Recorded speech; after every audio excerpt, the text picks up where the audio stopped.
21 часа по Българското национално радио обобщение на водещите новини от днешния 26 октомври. Добър вечер, уважаеми слушатели, аз съм Деян Ятов.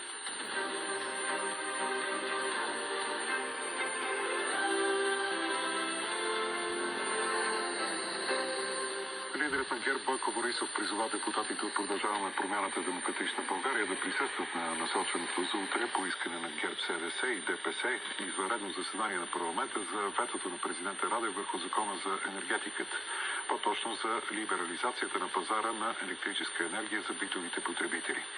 Борисов съобщи, че на заседанието трябва да бъдат гласувани още две важни точки, свързани с вноса и транзита на руски природен газ, и намекна за разрив с доминиращата правителството формация. Това, което се разбрахме преди няколко дни с премиера Денков, Кирил Петков, Танасов, беше, че трябва да се направи поправка в закона за митници, да събират таксите по първи въпрос, който казахте за газа, и хранилищата, които сега са монопол на Лукойл, да бъде дадена възможност да се ползват и от другите продавачи на горива в България. Истински, приятелски, колегиално и съветвам утре да отхвърлиме ветото, да приемем тези две точки и да не експериментират с търпението на нашата парламентарна група. Всичко свързано с Лукойл може да се реши и след изборите, заяви съпредседателят на Продължаваме промяната Демократична България Кирил Петков.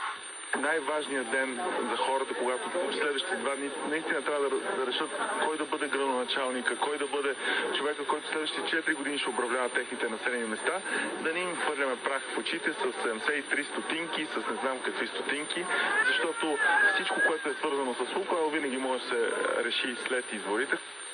Още две парламентарни сили няма да се явят на насроченото за утре парламентарно заседание, заради което то би било провалено заради липса на кворум. Това са Възраждане и БСП. Ето какво каза днес лидерът на социалистите Корнелия Нинова. Ние сме против по същество на тези решения. Няма да влезем, няма да правим кворума, няма да сме златния пръст на Бойко Борисов за античовешките решения.